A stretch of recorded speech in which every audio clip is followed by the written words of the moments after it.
운동 목적으로 딥페이크 영상을 제작, 유포, 게시할 수 없고 위반 시 7년 이하 징역이나 1,000만 원 이상 5천만 원 이하의 벌금으로 처벌됩니다.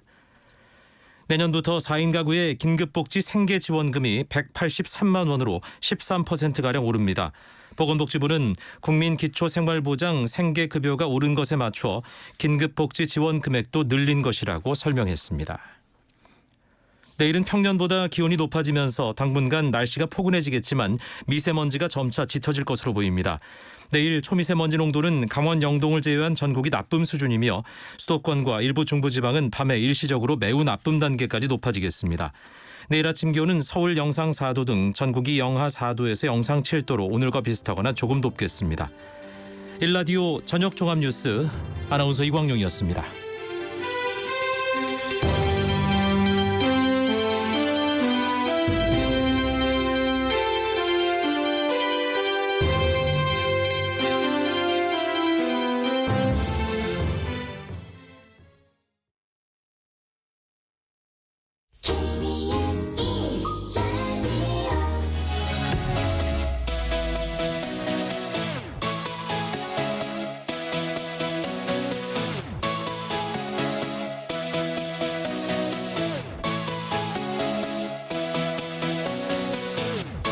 KBS 열린 토론.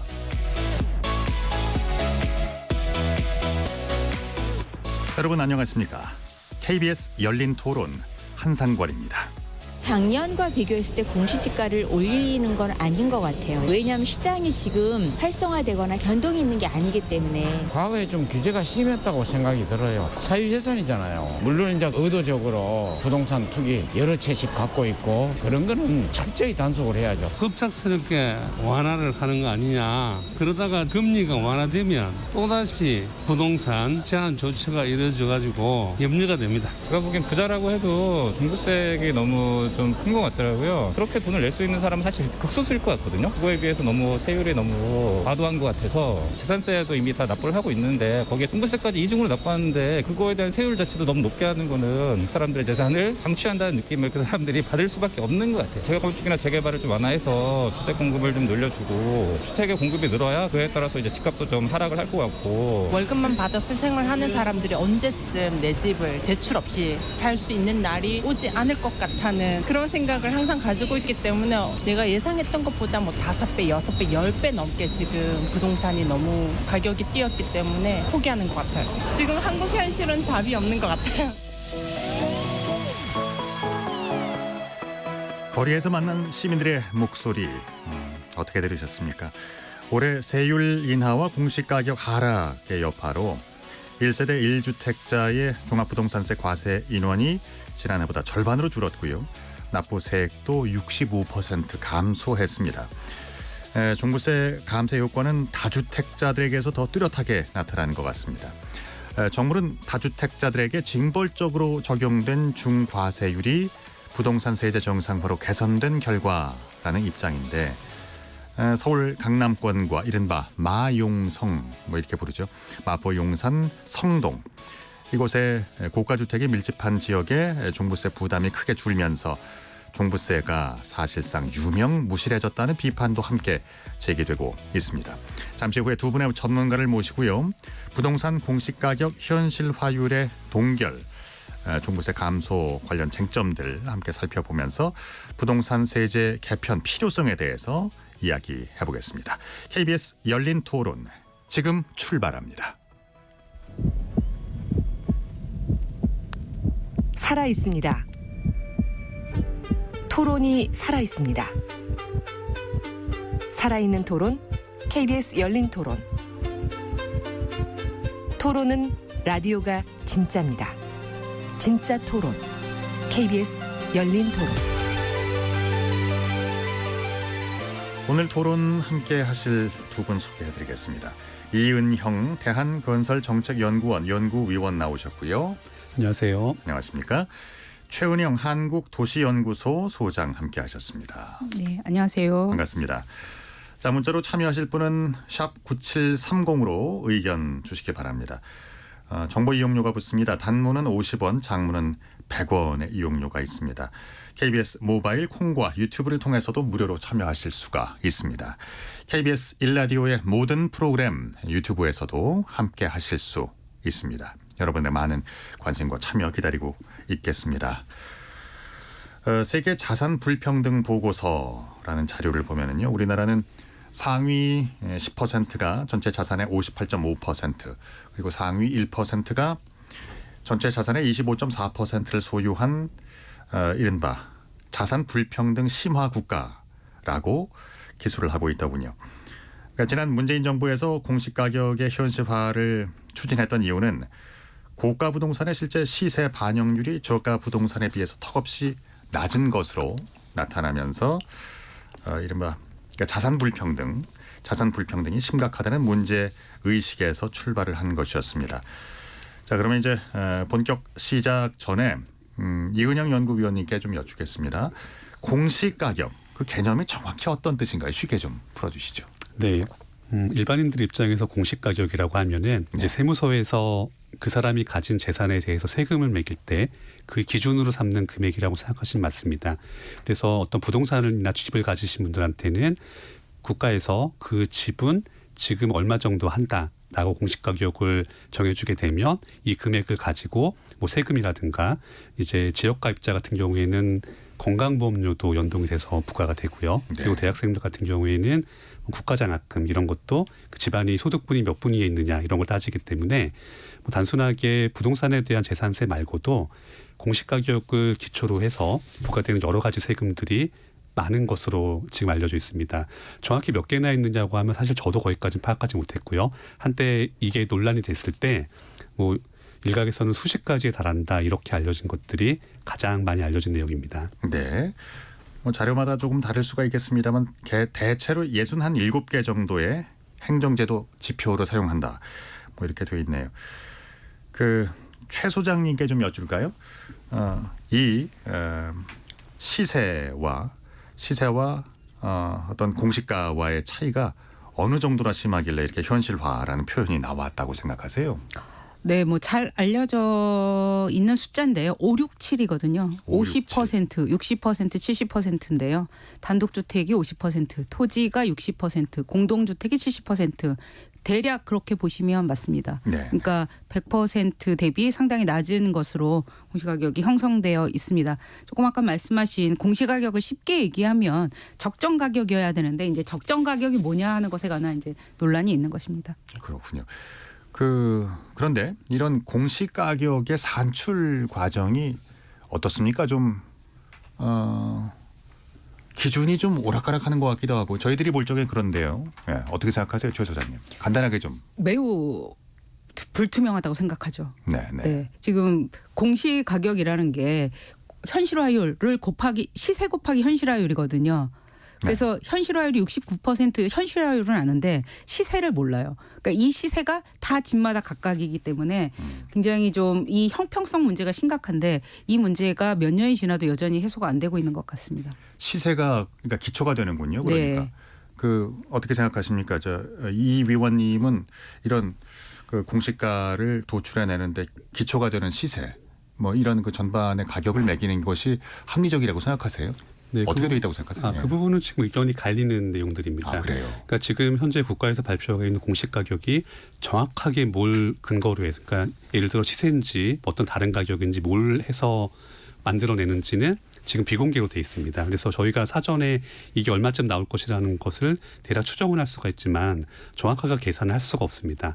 그래서 이 공시가격에 대해서 이제 어떤 분들은 부동산은 시세가 중요한 거니까 시세를 기준으로 해서 얼마를 해야 된다라는 의견이 있는 거고요. 예. 다른 한쪽에서는 시세라고 하는 것은 급격하게 변하거나 이제 어떠한 이렇게 안정적인 흐름이 있지 않을 수도 있기 때문에 예. 국가에서 어떠한 정책 목표를 가지고서 그 정도 수준으로 설정해서 발표하는 것이 더 타당하다라는 의견들이 지금 나눠져 있습니다.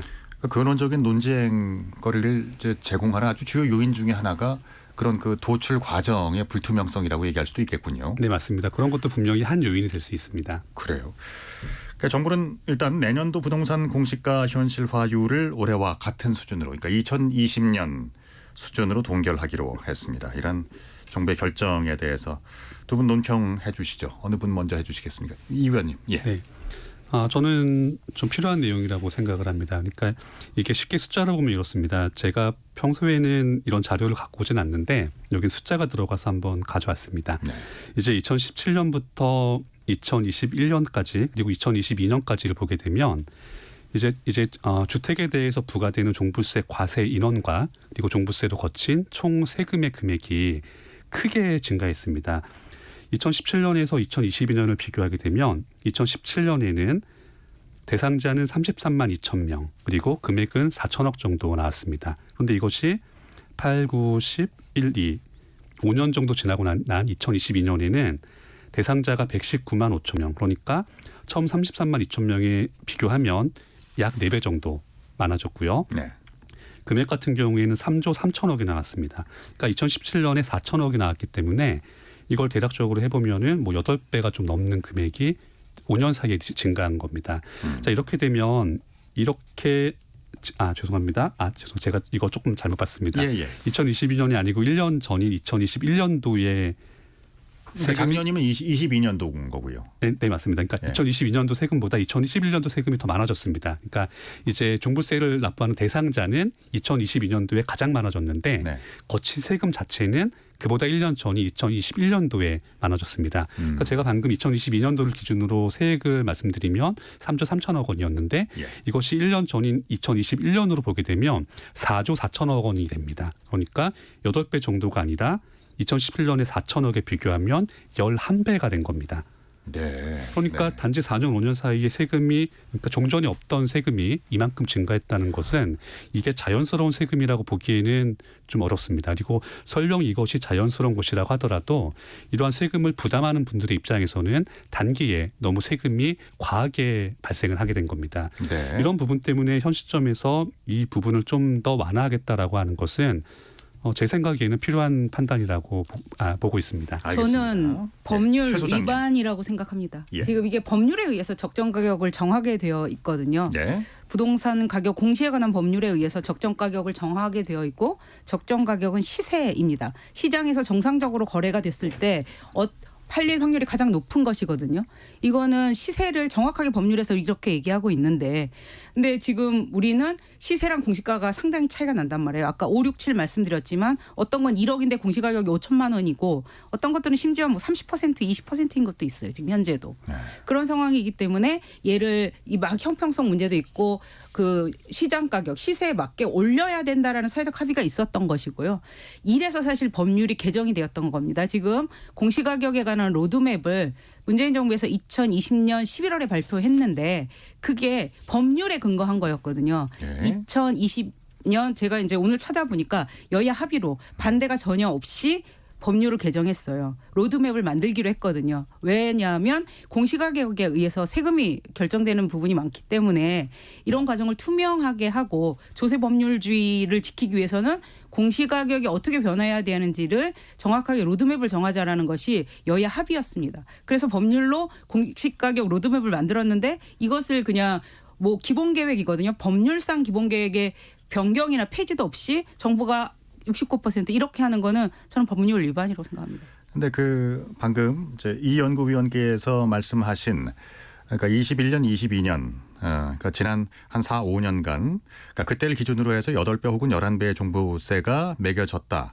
여기에 대해서는 숫자적인 데이터에 대해서는 어떻게 생각하세요?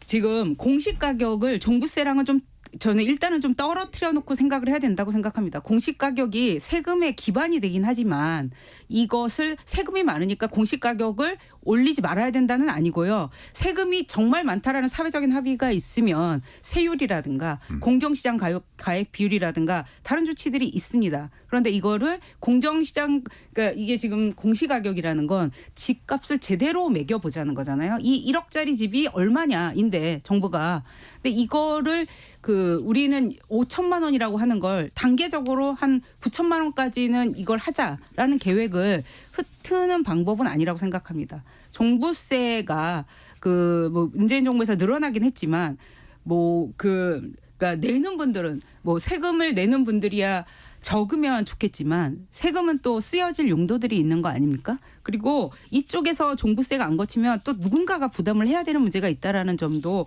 우리가 간과하기 좀 힘든 것 같습니다. 그러니까 이 데이터 자체에 대해서는 뭐 달리 하실 말씀이 없는 것이고요. 종합부동산세가 늘었다라는 예. 그리고 저 정부의 결정에 대해서는 사회적 합의가 필요한 부분이었다라는 의견이시고요. 사회적 합의가 있었는데 정부가 예. 일방적으로 지금 그걸 폐기하고 있는 현 거죠. 정부에 대해서. 법률이라는 것은 사회적인 합의 아닙니까? 네. 여야 제가 찾아보니까 아무도 반대하지 않고 그 법을 통과시켰어요. 공시가격 로드맵을 만들기로 한 것을.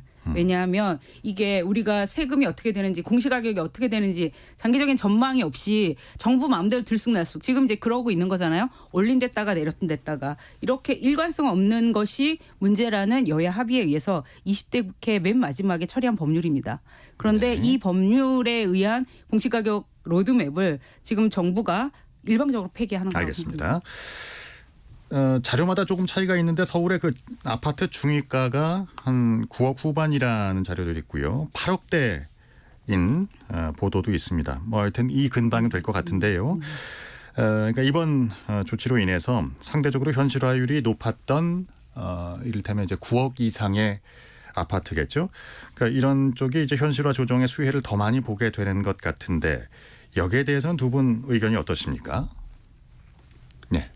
네, 뭐 일각에선 이 부분을 가지고서 조세평등 제도 취지에 어긋나지 않냐 뭐 이렇게 얘기를 하시는 것 같아요. 네. 그런데 사실 조세 부과의 원칙을 보게 되면 이제 조세 평등의 원칙만 있는 게 아니죠.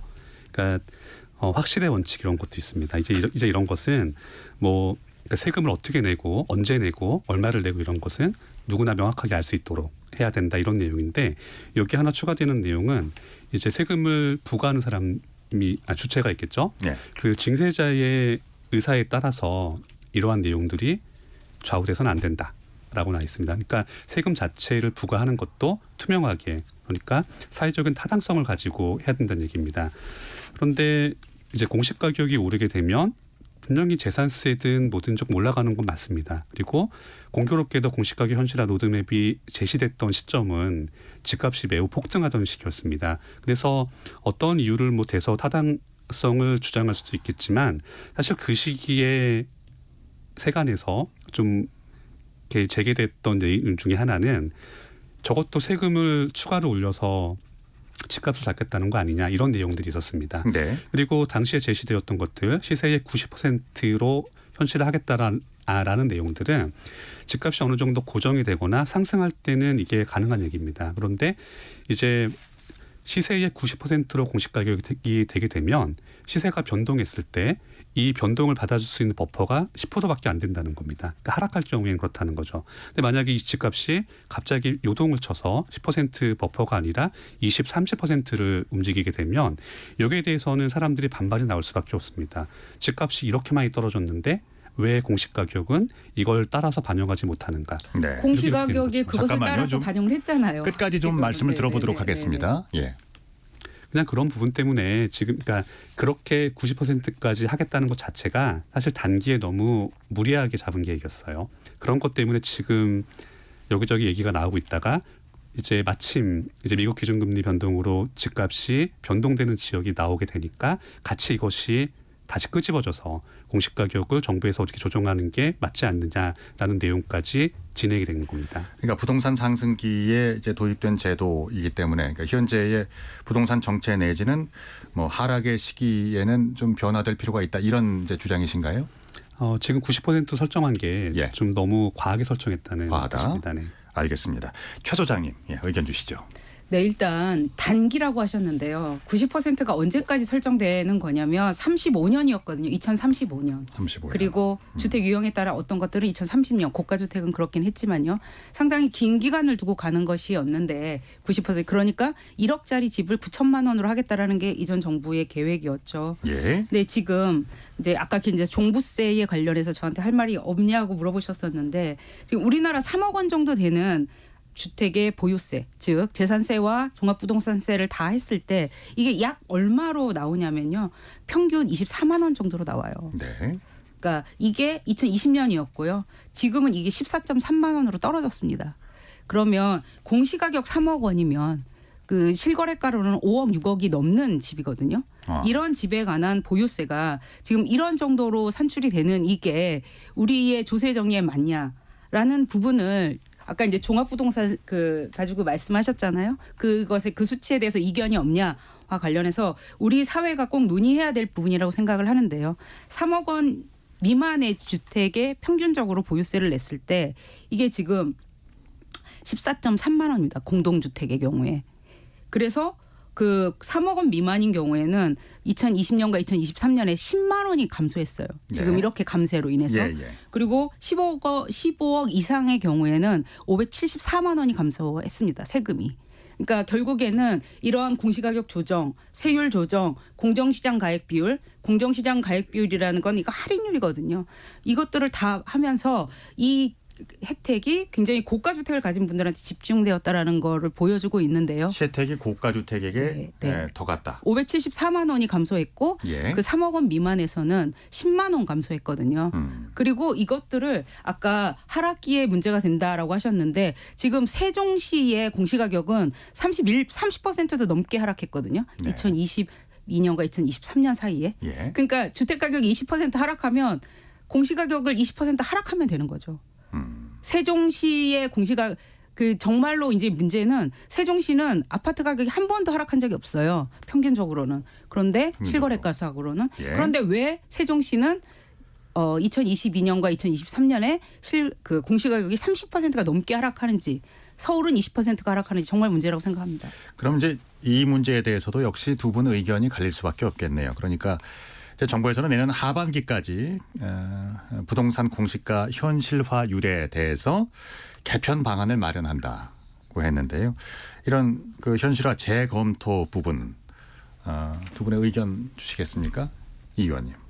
네, 지금 개편하는 게 맞는 내용이죠. 왜냐하면 공시가격 현실화 로드맵이 조금 무리하다라는 내용들이 나오고 있고 네. 그리고 이미 작년과 올해에 이제 세금을 부과할 그러니까 부동산 세금을 부과할 때 적용되는 공시가격이나 이제 기타 요인들을 올해 걸로 하는 게 아니라 이제 종전 것으로 대체하겠다라는 내용들이 있었습니다. 예, 20년 그렇죠. 수준인가요? 예. 네, 맞습니다. 그러니까 그런데 이런 거는 뭐 기본적으로 임시 조치지 않습니까? 당장 어떻게 앞으로 하겠다는 게 아니라 지금은 일단 그렇게 좀 하겠다라는 네네. 내용입니다. 그럼 당연히 이 부분에 대해서는 이제 장기적으로는 그리고 앞으로는 절차를 이렇게 해서 이렇게 하겠다는 내용들이 나오는 게 맞습니다. 그러니까 지금 국토부에서도 이걸 용역 발주를 하든 어떤 식으로 진행을 하든 개편안을 검토하는 게 자연스러운 내용입니다. 네, 최 소장님. 저는 정말 다른 의견이죠. 2022년 6월에 정부가 용역을 했습니다. 조세재정연구원에 1억 5천만 원 용역비로 했고요. 네. 그다음에 2023년 8월에 9천만 원으로 또 용역을 했습니다. 근데 결과가 같아요.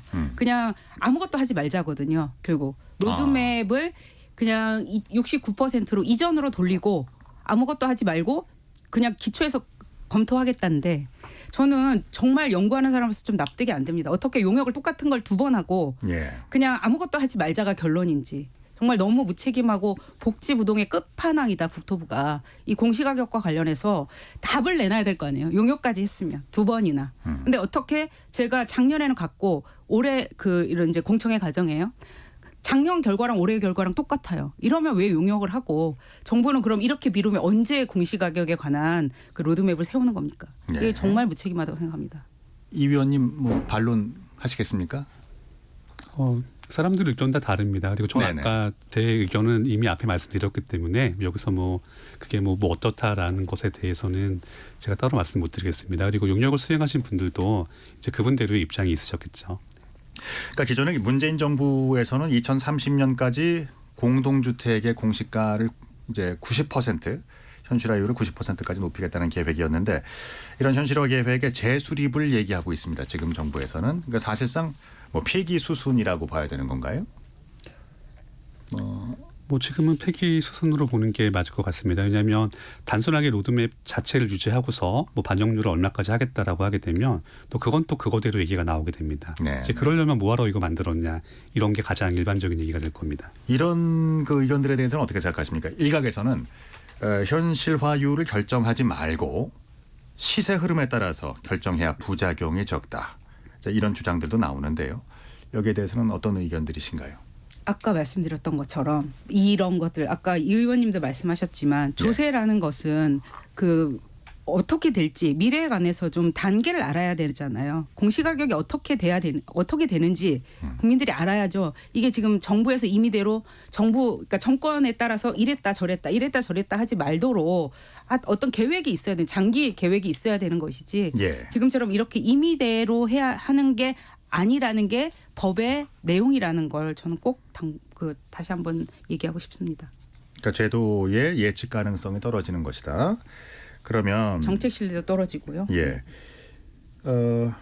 공시 가격 현실화에 있어서 그러니까 속도 조절이 필요하다는 주장에 대해서는 어떻게 생각하세요, 이 의원님은요?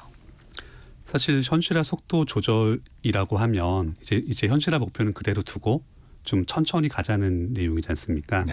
근데 사실 공시 가격을 현실화한다는 내용에 대해서 그간에 이제 지자체로 들어오는 민원 사례들이 좀 많았습니다. 그러니까 이제 예를 들면 이런 겁니다. 이제 서울 근처에서 과천 같은 경우를 보게 되면 도시 자체가 계획 도시입니다. 거기는. 그래서 그 동네에 있는 집들은 뭐 크게 두 가지로 나누면 됩니다. 하나 그냥 우리가 아는 아파트고요. 또 하나는 이제 단독 주택들인데 이제 일반적인 시각으로 볼 때는 좀 크고 좋은 집들 이렇게 생각을 하시면 거의 비슷합니다. 그런데 이제 최근 몇 년 동안 과천시에서 개별주택이나 이런 공시 가격이 나올 때마다 이제 계속 민원 사례들이 들어왔는데 이제 이분들의 민원 사례는 내용이 동일합니다. 자기는 여기서 이 집 생길 때부터 지어서 지금까지 살아오고 있는데 왜 아무 문제 없이 잘 살고 있다가 죄송합니다. 이게 또 종부세 얘기가 또 나오게 됩니다. 그러니까 자기는 살고 있었는데 왜 갑자기 올해부터 너무 많이 올라서 종부세 대상자가 됐다. 이거 불합리하니까 공시 가격을 낮춰달라. 이런 것들이 많이 들어왔습니다. 네네네. 그러니까 이제 처음부터 그런 세금들을 책정을 할 때 이제 처음에 아마 그런 세금 정책을 새로 만들 때는 당연히 목표가 명확했을 겁니다.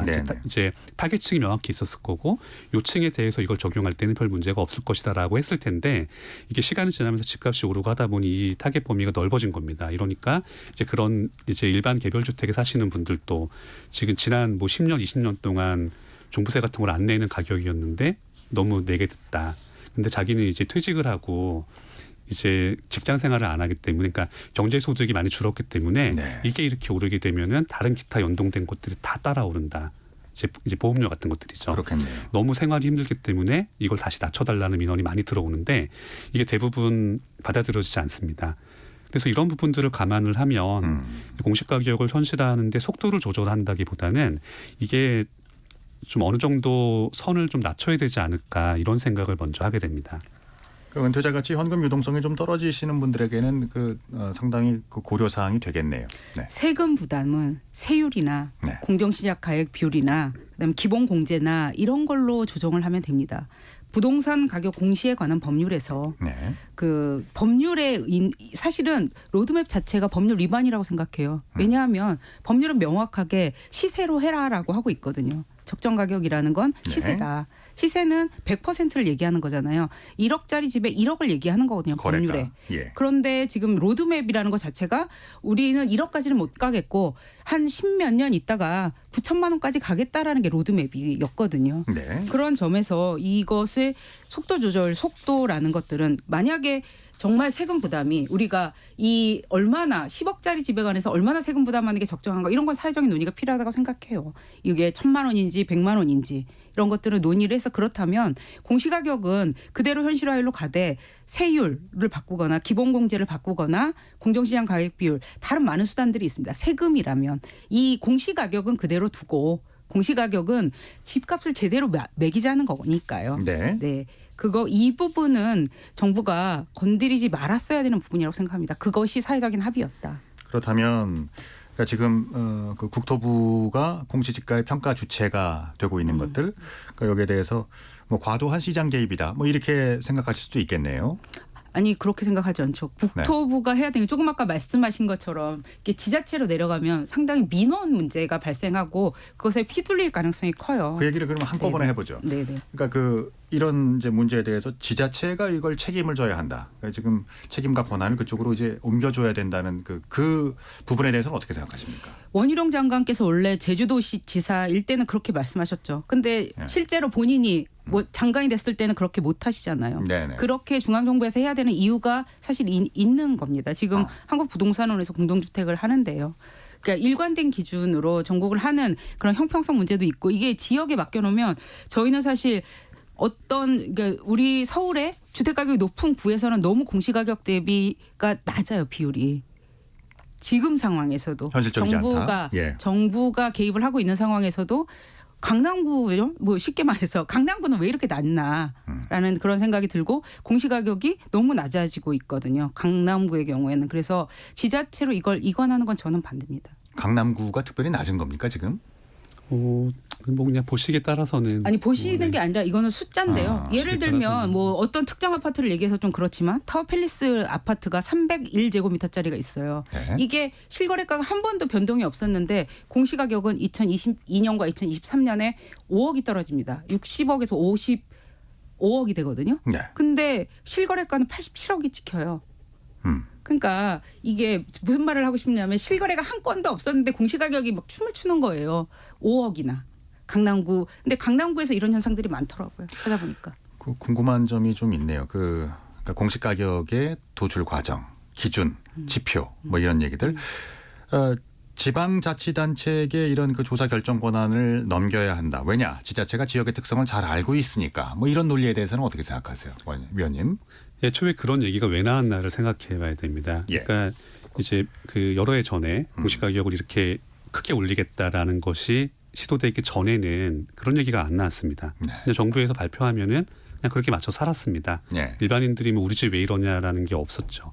근데 공시가격을 올리기 시작했을 때 초반에 좀 많이 올랐습니다. 많이 오르니까 이제 사람들이 공시가격을 하나씩 들여다보기 시작하는 겁니다. 근데 공시가격 측정하는 방법은 이제 표준지를 중심으로 해서 그러니까 이제 어떤 지역에 그러니까 전체 집을 다 하나씩 보는 것이 아니라 네. 이제 샘플링을 해서 그 표준 집을 그러니까 표준지라고 하는 이제 표준이 되는 주택이나 집이든 잡은 다음에 이제 이걸 중점으로 해서 이제 프로그램을 돌립니다. 근처 집들 쭉 해가지고 네. 이렇게 하다 보면은 개별 주택에 따라서는 아니 왜 우리 집이 저 표준지보다 예를 들어 지하철에 더 가까운데 그럼 우리 집이 원래는 시세가 높은데 왜 낮게 나타나느냐? 네. 아니면 우리 집은 표준지에서 멀어지긴 하지만은 딱 그 위치에 시 경계선이 있고 시 경계선 너머시는 부촌이다.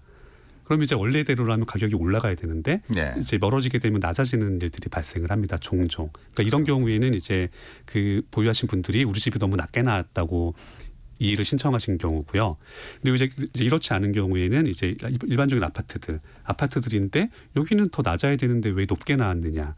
이렇게 문제가 되기 시작한 겁니다. 이렇게 되니까 이제 지자체 입장에서는 차라리 우리가 하겠다. 그리고 지자체가 이걸 맡게 되면 중앙에서 일괄적으로 많이 올리는 것보다는 좀 낮게 낮출 수 있을 거라는 계산도 있었을 겁니다. 예. 자, 이런 부분 때문에 된 거지만 이게 실제로 실행이 된다고 생각을 하면 그 몇 가지 생각해 볼 게 또 있습니다. 지금 현행 방식대로 하면 이제 부동산원에서 조사하는 항목이 있고 이제 감정평가사 협회 같은 네네. 곳을 통해서 하는 항목이 있습니다. 그러니까 전부 다 외주가 되진 않는다는 겁니다. 그런데 공시가격의 산정 업무가 지자체로 가게 된다면은 지자체 공무원들은 기존에 하던 업무가 있기 때문에 이 사람들이 공시가격만 산정하는 조직을 따로 만들지는 않을 겁니다. 그러니까 외주로 가겠죠, 이것도. 이렇게 되면 이 외주를 수행할 수 있는 데가 또 뻔하게 정해져 있습니다. 네. 그럼 이런 부분까지 감안한다면은 이제 어떤 특정 업계에 좀 더 이익을 몰아주는 것이 아니냐라는 지적도 나올 수가 있고요. 그리고 궁극적으로는 이게 종전까지는 지자체에서 자기네가 특성을 잘 아니까 우리가 하겠다라는 얘기가 안 나왔을 때랑 비교를 하게 되면 네. 차라리 이게 뭐 넘긴다 안 넘긴다가 핵심이 아니라 애초부터 저런 얘기가 안 나오게 만들어야 되지 않나 이 생각을 먼저 하는 게 맞습니다. 그렇군요. 실제와의 오차가 이렇게 어쩔 수 없이 날 수밖에 없는 건가요? 그 요즘에 거래가 거의 끊긴 곳들은 시세를 어떤 식으로 그럼 매겨야 되는가? 이 전문적인 영역인가요? 이건 좀. 그러니까 아까 말씀드렸던 것처럼 타워팰리스 300제곱 저가 연간 하나도 거래가 없는데 공시가격은 막 몇 억씩 왔다 갔다 한단 말이에요. 그런 과정을 도저히 납득하기가 어려운 거죠. 근데 이제 꼭 하나 짚고 넘어가야 될 게 있는데요. 공시가격이 낮은 게 무조건 좋으냐. 그러니까 1억짜리 집을 5천만 원이라고 하는 게 무조건 좋으냐와 관련해서 한번 생각해 봐야 될 지점이 있습니다. 네. 아까 67개의 행정 목적이라고 말씀하셨잖아요. 그렇다면 얘는 재개발 재건축 같은 거 할 때도 이 보상받는 기준이 또 되는 거예요. 그럼 1억짜리를 5천만 원이라고 하면 보상을 적게 받게 되거든요. 그러네요. 3기 신도시 같은 거 할 때도 그렇게 되고요. 지금 전세를 놓을 때도 공시가격을 126%까지 전세를 놓을 수가 있어요. 그럼 공시가격이 낮아지면 전세 가격이 임대인 입장에서 낮아지는 거거든요. 그런 점에서 공시가격이라는 건 정확하고 시세에 가까운 게 더 좋은 것이지 무조건 낮은 게 좋은 것은 아닙니다. 이게 지금 세금 입장에서 지금 자꾸 저희가 얘기하고 있으니까 이런데 다양한 목적으로 사용하기 때문에 그렇게만 얘기할 수 없는 부분이 있고 정확하게 해야 하는 것이 제일 중요하다 이렇게 얘기 드리겠습니다. 그 세금 얘기 아까 나왔으니까 보유세 수준은 우리나라가 어느 정도라고 생각하세요? 위원님. 네, 사실 그 해외 사례 비교한 것들에 대해서는 다른 전문적인 분들이 많이 분석을 하셨습니다. 그래서 그런 내용들을 갖고 얘기를 하다 보면은 이제 단순하게 해외 선진국들 같은 경우를 얘기를 하자면은 이제 한국은 그냥 세금 얼마니까 내. 그리고 작년에 얼마였는데 올해 얼마로 바뀌었으니까 공시가격이 바뀌었다는 얘기죠. 더 내라 이걸로 끝나버리는데 이제 해외는 좀 더 복잡하게 내용들이 되어 있습니다. 예를 들어서 그 재산세를 내는 경우에 이것을 소득공제를 해주는 곳들도 있고 그리고 이제 매년 이걸 변동시키는 것이 아니라 취득 시점의 가액을 기준으로 해서 매년 올릴 수 있는 상한폭을 뭐 2%도 제한한다든가 이제 이런 내용들을 가진 곳들이 있습니다. 그리고 그렇군요. 이제 해외 국가들과 저희 자체가 소득이 똑같진 않지 않습니까? 이제 항상 저희는 선진국의 대열에 서고 싶어 하지만 아직까지는 좀 충분치 않습니다. 그런 부분들이. 네. 그렇기 때문에 해외 어떤 곳들과 비교해서 우리가 매우 적으니까 우리는 더 올려도 타당하다라고 하는 내용들은 사실 또 종부세 얘기가 되네요. 그러니까 그 종부세 같은 그 일종의 부유세, 부자세죠. 네. 이런 게 처음 도입될 때처럼 특정 타겟을 아주 좁은 타겟을 목표로 해서 얘기가 된다면 이제 대부분의 사람들은 연관이 없기 때문에 여기에 대한 그 저항이 크게 발생하지는 않습니다. 그런데 이런 내용들을 넓혀서 그 웬만한 집 가진 사람들은 다 적용하겠다가 돼버리게 되면 이제 그분들 입장에서는 지금까지는 이 정도를 내고 살고 있었는데 갑자기 더 내는 게 정당하다라는 내용을 하면서 세금을 더 부과하게 되면 이런 부분에 대해서는 저항이 없을 수가 없습니다. 그렇군요. 그 어떻게들 생각하십니까? 두 분의 처방의 그러니까 재현의 말씀 한번 들어봤으면 좋겠습니다. 그러니까 종합해 봤을 때 공시가 산정의 투명성 확보를 위해서 가장 필요한 대책은 뭐라고들 생각하십니까? 최 소장님부터 먼저. 저는 정확하게 산정하는 게 중요하고요. 네. 그리고 그것은 법률이 정한 대로 시세에 가장 가까운 것을 빨리 가는 게 중요하다고 생각합니다. 사실 문재인 정부에서 저는 30년, 35년까지 현실화하겠다. 이런 것 자체가 좀 문제가 있었다고 생각하고요. 네. 현실화 지금 이 공시가격은 여러 가지 세 목적으로 세금으로뿐 아니라 이것을 이제 재건축 재개발 같은 경우에는 이제 돈을 주는데도 사용되기 때문에 이제 여러 가지 목적이 있잖아요. 네. 이 가격이 얼마냐, 가격을 산정하는데 사용한단 말이에요. 그러니까 뭐 보통은 공시가격의 120%를 지불하거든요. 그 이제 집을 팔고 나가시는 분들에게. 네. 그렇기 때문에 얘가 정확하게 산정되는 게 굉장히 중요하고 이런 게 가장 정확하고 그다음에 시세에 가깝게 이게 가장 중요한 원칙이라고 생각합니다. 시세에 그리고 가깝게. 네. 그게 법률이니까요. 네. 알겠습니다. 이은형 연구위원께서는 어떻게 생각하십니까? 네, 투명성 필요하죠. 그러니까 다 모든 걸 할 때 투명하게 하는 거는 사회가 발전하고 있다는 내용도 되니까 좋습니다. 그런데 이제 공시가격을 올리고 하는 것에 대해서 생각을 해보면 아까 들었던 내용과 맥락이 같습니다. 그러니까 이제 사람들은 복잡하게 생각을 하고 사는 게 아니라 이제 외부에서 볼 때는 저렇게 하는 건 조금 불합리한데라는 부분이 있더라도 그냥 이 사람들이 이제 수십 년간 그렇게 적응해 살고 있었으면은 이게 일종의 관습법처럼 그 사람들한테 적응이 된 겁니다. 네. 그래서 이 부분에 대해서 큰 변화를 가하겠다는 움직임이 들어오게 되면 반발이 발생을 합니다. 현실적으로 그럴 수 있겠죠. 네, 맞습니다. 예, 예. 그런데 공시 가격이 제가 보기에는 그런 맥락인 것 같습니다. 그러니까 종전까지는 어느 정도 뭐 시세보다 낮게 나타나는 게 공시 가격이지 이렇게 생각을 하고 거기에 대해서 세금을 내고 자기 집을 사고 거주하고 살아왔었는데 어느 날 갑자기 공시 가격이 이슈가 된 겁니다. 그리고 뭐 이제 그리고 대부분의 분들이 본인이 부자라고 생각하지는 않습니다. 그냥 네. 뭐 옛날 아주 수십 년 전에는 다 중산층이라고 생각을 했지만 지금은 어지간하면 다 스스로 서민이라고 생각을 하시죠. 예. 이제 이런 분들 입장에서 이게 논란이 됐다고 하면은 이제 그런 근본적인 내용을 다시 봐야 되는 겁니다. 이게 과연 일각의 지적처럼 부동산 가격이 급등을 할 때 가격을 통제하거나 억누르기 위해서 이 공시가격 현실화 얘기, 공시 가격을 높인다는 얘기가 나온 것인지 아니면 그렇지 않다면은 그냥 사람들이 종전처럼 살도록 크게 변화를 주지 않는 게 맞는 것인지 이런 부분에 대해서 논의를 할 필요가 있습니다. 네. 공시가격의 현실화율 여기에 대한 현 정부의 계획 재수립 이걸 주제로 해서 두 분 전문가로부터 공시가격 산정의 투명성 확보를 위해서 필요한 대책까지 전문적인 의견을 들어보았습니다.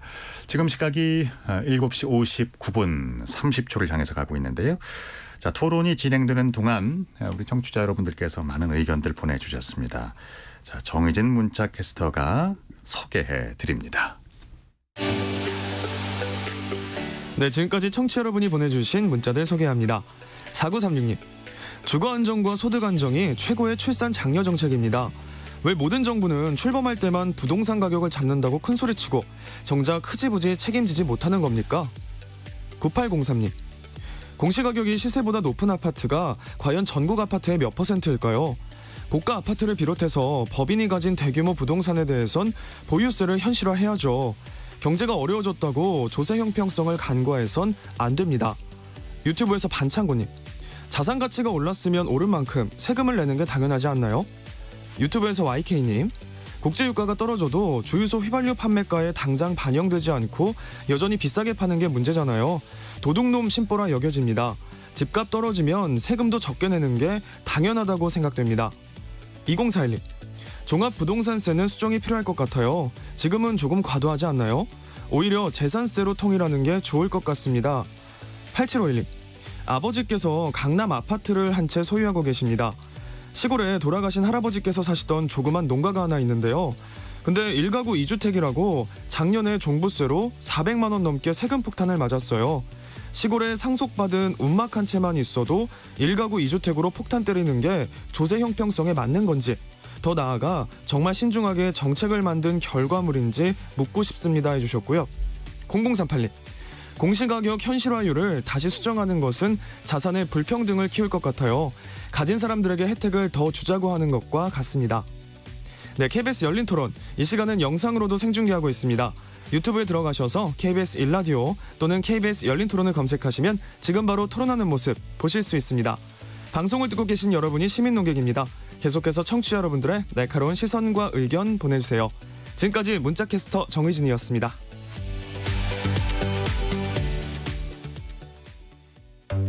3대 얘기 중에서도 맞는 얘기가 있잖아요. 그러면 예, 거기까지 동감이 이루어졌으니까 그럼 또 요 다음 가시죠. 무슨 정반합 이렇게 가야 되거든요. 이기고 지는 걸 떠나서 좋은 결론을 도출해내셨으면 좋겠어요. 선 넘지 않는 그런 토론. 별로 의미는 없을 것 같아도 그래도 그런 자리가 자꾸 있어야 뭐가 변화가 있을 것 같아요. 그렇게 하다가 보면 뭐라도 뭐 하나 얻어 걸리는 게 있겠죠.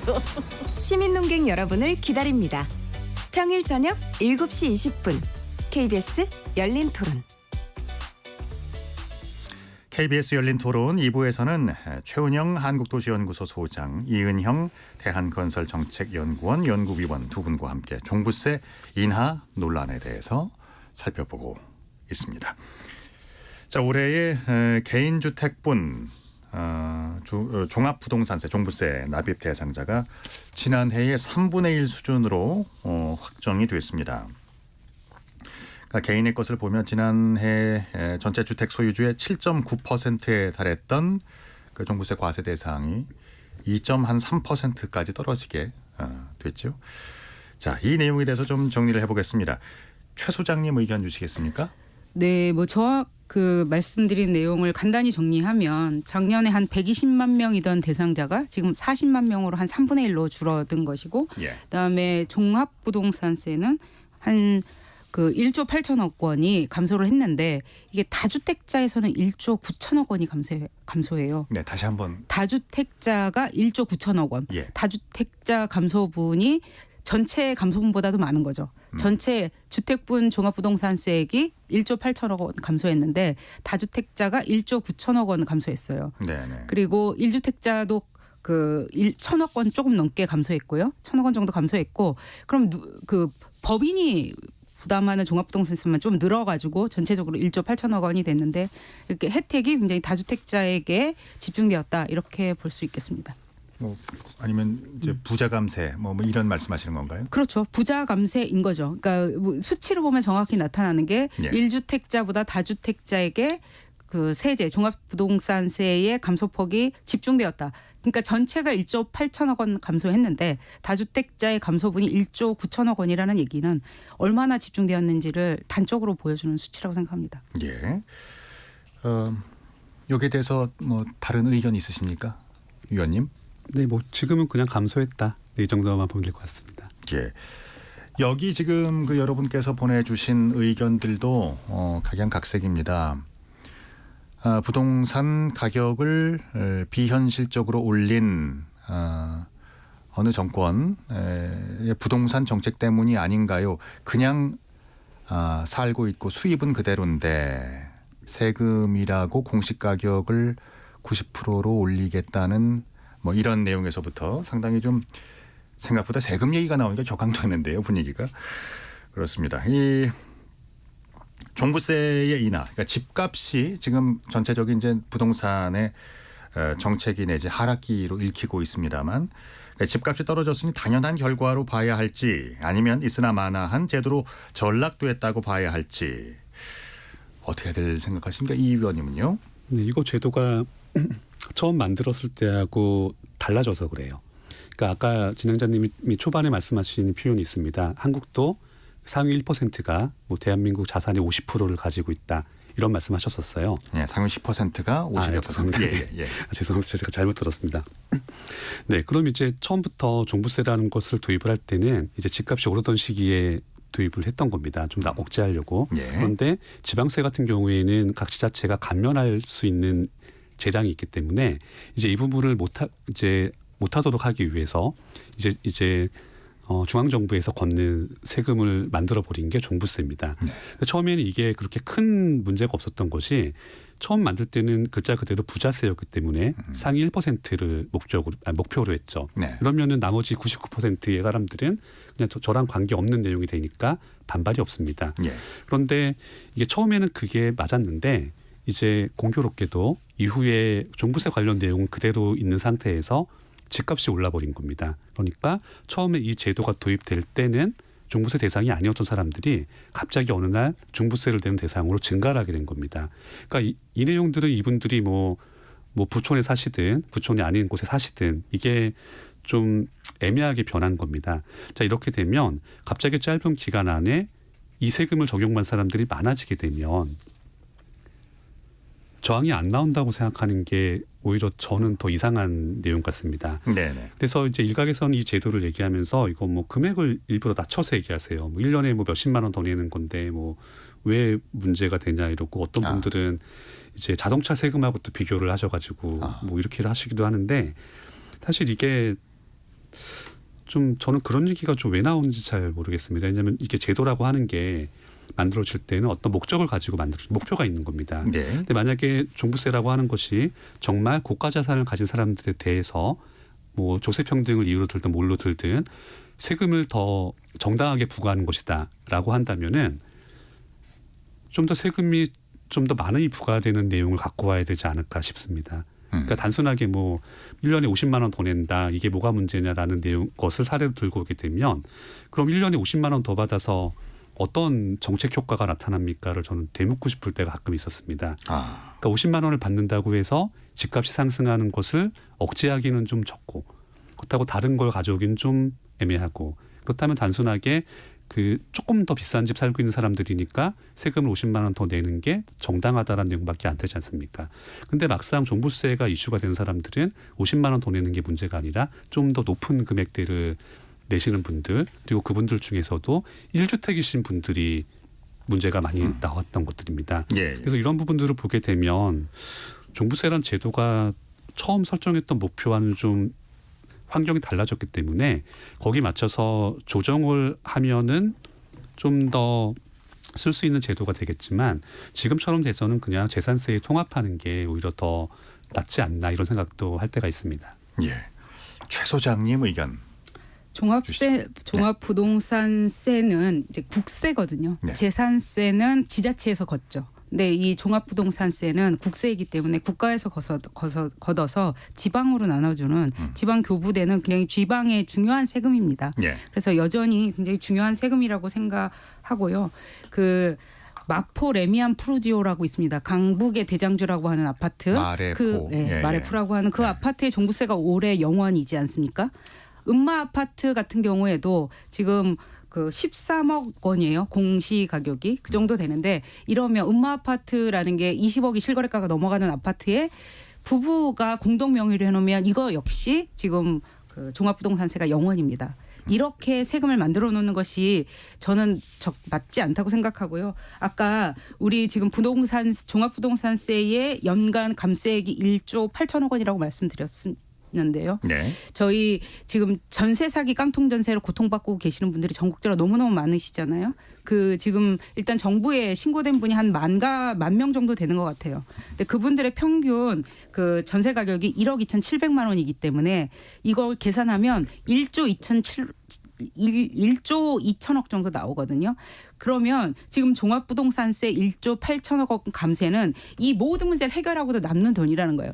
제가 이 1조 8천억으로 그것을 다 전세 사기 당하시는 문제를 해결하자라고 얘기하는 게 아니라 그렇게 귀하게 쓰일 수 있는 돈을 이렇게 부자 감세로 하는 것이 음마 아파트조차도 0원으로 만들고 마레프 0원으로 종합부동산세를 만들고 이렇게 하는 것이 우리의 사회의 합의인지에 대해서 정부는 다시 한번 생각해 볼 필요가 있다고 생각합니다. 네.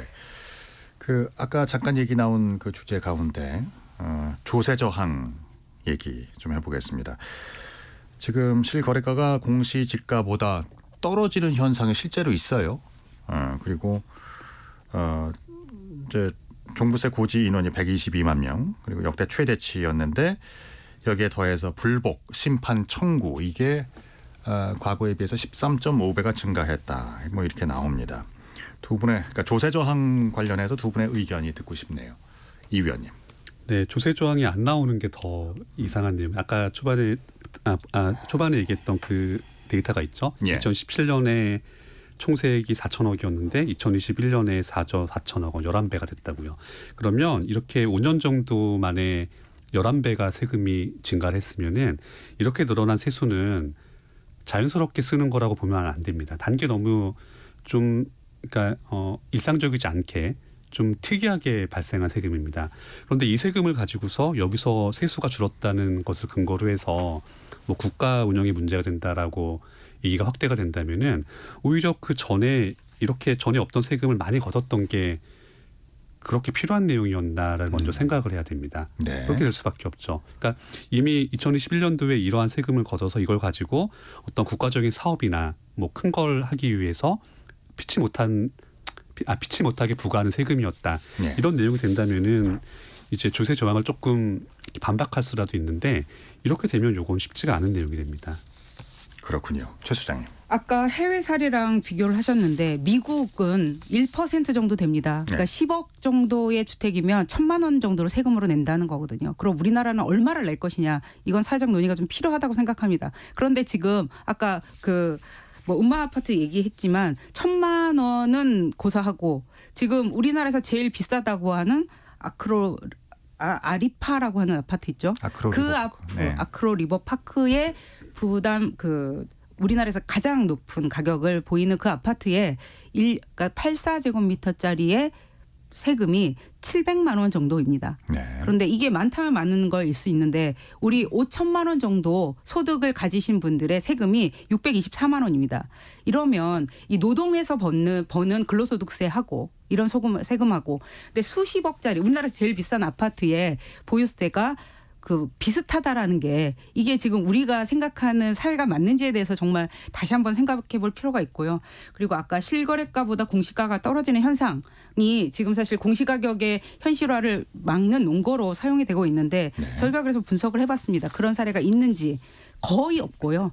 진짜 가뭄에 콩나듯이 있는 사례고 저희가 그 개별 사례를 들여다봤을 때 어떤 경우냐면 실거래가를 이상하게 신고를 한 거예요. 실거래가가 4억이고 공시가격이 뭐 7억인 강남 아파트가 있었거든요. 보니까 그 다음에 실거래가는 13억이더라고요.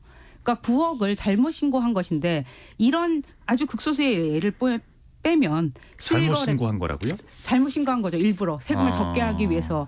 이런 사례 아니면 저희가 다 해봤거든요. 실거래가랑 공시가격을 다 연계를 해봤을 때 연계되는 것에 정말 3개년이 700건이 안 됐어요. 그리고 그 건수 중에서도 너무 이상한 거죠. 이거는 실거래가 신고가 거짓으로 된 게 거의 확실한. 그러니까 실거래가 신고를 4억으로 했는데 그 다음에는 13억으로 실거래가가 신고되는 뭐 이런 상황이거든요. 그래서 이거는 지금 용역에서 이런 얘기를 했어요. 아까 조세재정연구원에서 한 103만 가구가 이렇게 역전할 거다. 근데 실제로 해보니까 몇백 건에 불과했다라는 점을 꼭 한번 짚고 싶습니다. 알려진 것과는 조금 다르다. 말씀이시군요.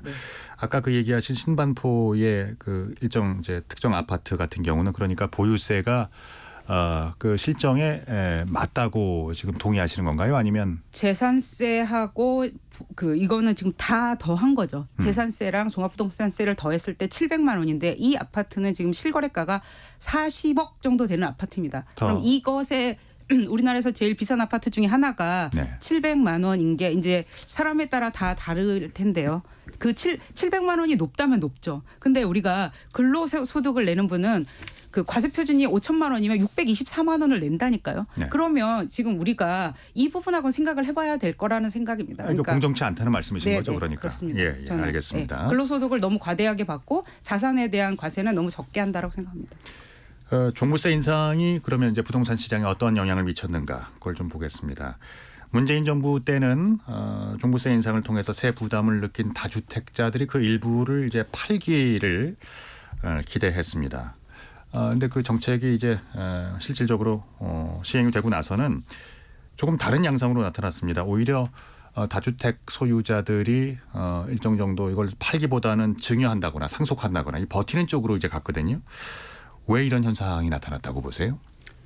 이 위원님. 네.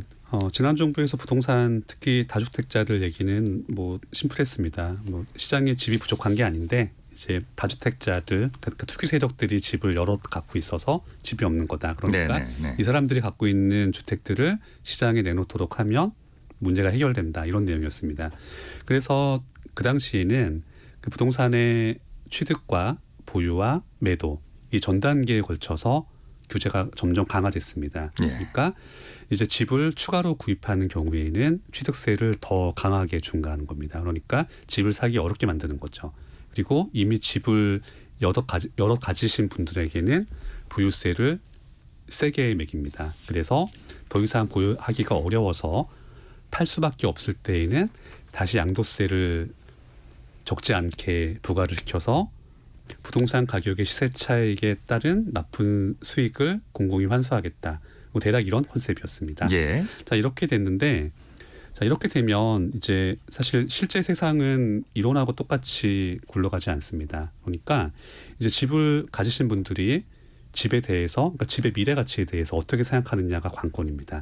이런 거 얘기할 땐 주로 서울 얘기를 다 하게 됩니다. 그러니까 집을 가지신 분들이 뭐 둘, 셋, 넷 가지신 분들이 본인 자녀들도 뭐 몇이 있는 겁니다. 그런데 서울 집값이 앞으로 폭락하거나 뭐 해외 뭐 갖고 나오는 것처럼 장기 추세 하락을 한다거나 이런 생각을 하지 않고 서울 집은 좀 그렇게 되진 않을 것 같다라고 생각을 하고 동시에 우리 아이들도 성장을 했을 때 집은 있어야 된다라고 생각을 하게 되면 이렇게 세금을 과하게 매겨서 이제 팔도록 만들어서 공공이 환수하겠다는 상황이 돼버리면 한국의 증여세가 적지 않은데 증여세랑 비교를 하는 겁니다. 비교를 해서 차라리 알지도 못하는 남한테 이런 집을 헐값에 주거나 공공에서 모두 세금으로 가져가게 하느니 우리 자녀를 주겠다. 이렇게 판단을 하게 되면 증여로 가게 되는 겁니다. 그런데 애초부터 다주택자들이 집을 많이 가지고 있어서 시장이 왜곡된다라고 하는 거는 뭐 일부는 그럴 수도 있겠지만 이게 전부 그렇게 되지는 않습니다. 왜냐하면 이제 모든 사람들이 자가주택에 살 수는 없습니다. 누군가는 임대를 살아야 됩니다. 그러니까 뭐 지방에서 올라온 청년들이 서울에서 취업을 하고 그럼 임대를 살 가능성이 높죠. 부모님이 사주지 않는다고 하면. 그리고 결혼을 하더라도 뭐 비슷할 겁니다. 이렇게 되면 누군가는 시장에 임대주택을 공급을 해줘야 되는데 대한민국의 모든 임대주택을 공공주택으로 바꿀 수는 없습니다. 어딘가에서는 민간이 공급하는 주택이 있어야 되는데 이런 민간이 공급하는 주택들이 바로 실거주하지 않는 주택을 누군가 가지고 있다가 세를 주는 겁니다. 그러니까 순기능이 있다 다주택자들도. 그렇죠. 예. 그런데 통상적으로 주택 정책을 얘기할 때 이제 아무래도 이제 관할 부처에서는 담당 업무가 분리되어 있기 때문에 이제 주택 뭐 공급 정책, 뭐 매매 시장 관련된 것들 그리고 임대 시장을 따로 떼어서 얘기하는 경우가 적지 않은데 예. 사실 연결돼 있습니다.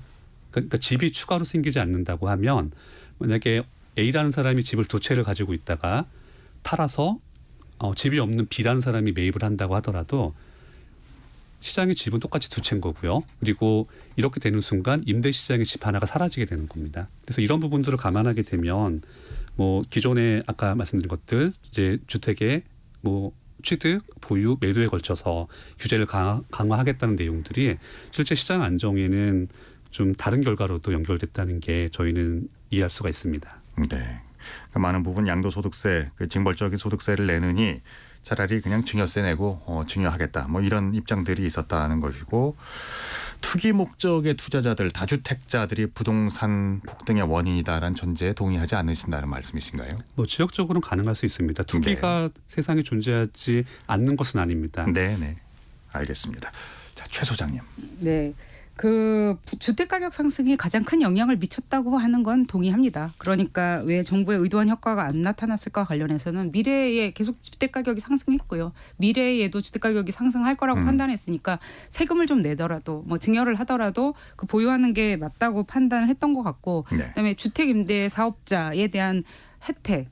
지나친 혜택으로 인해서 피할 곳이 있었어요. 주택임대사업자를 하면 종합부동산세를 안 내도 됐으니까 이런 것들도 정부가 의도한 효과를 못 낸 그러니까 정책이 다른 거죠. 그 다주택자에 대한 걸 압박하면서 주임사로 하면 괜찮아 이렇게 했기 때문에 의도한 효과를 못 낸 측면이 있다고 생각합니다. 그래요. 그 올해 종부세가 이제 대상자도 줄어들고 100만 명 밑으로 내려가고 한 2조 원 정도 이제 덜 거친다고 하는데요. 뭐 세수 감소에 대해서는 정부에서도 물론 고민이 있겠죠. 그런데 이제 다른 한편으로는 서민들의 경제 부담이 늘어나고 있는 상황이고 이제 고금리의 고물가 상황이 그렇습니다. 그래서 그러니까 종부세 그리고 취득세, 양도소득세 이런 각종 부동산 세제를 손봐야 한다는 주장들이 나오고 있습니다. 여기에 대한 논평을 좀 두 분 해주시겠어요, 이 위원님?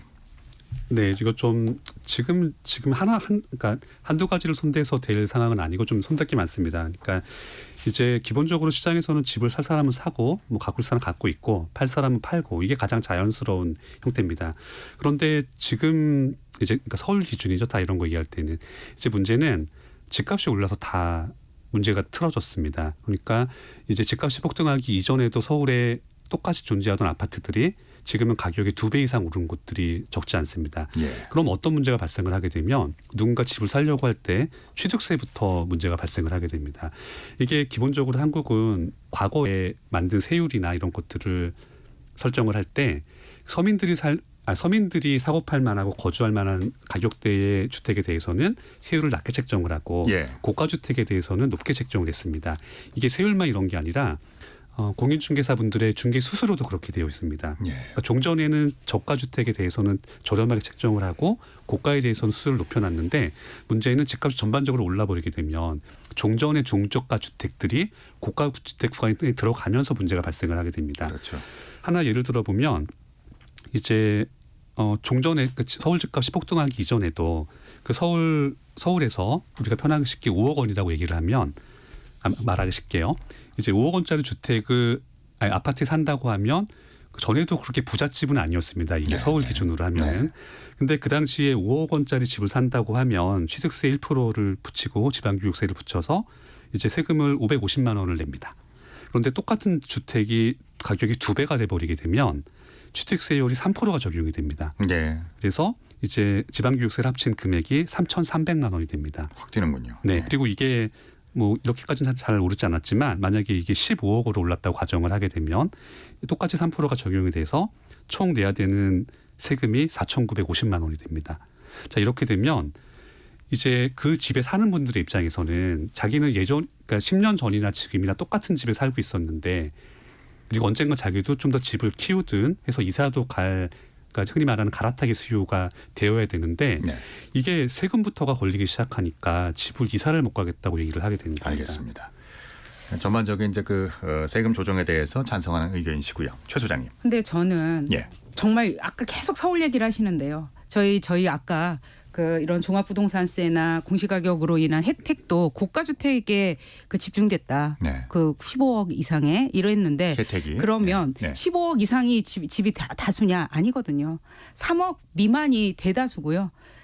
이게 다수란 말이에요. 그러니까 그래서 전국적으로 지금 봤을 때 말씀하시는 거예요? 그러니까 너무 서울 중심적으로 사고하시는 게 이제 저런 결론을 좀 내리는 것 같은데요.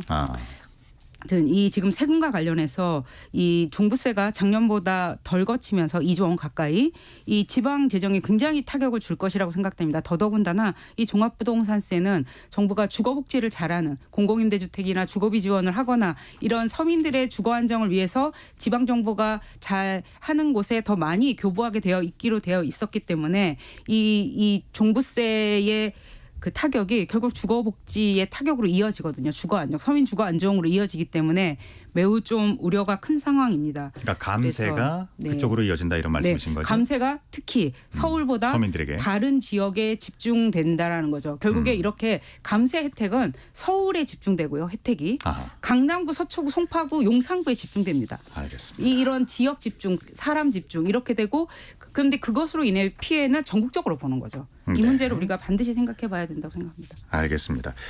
자, 그럼 이제 마무리 차원에서 두 분 오늘 못다 하신 말씀이 있다거나 아니면은 이제 이런 정책 담당자에게 정부에게 강조하고 싶으신 내용 있으면 말씀해 주시죠.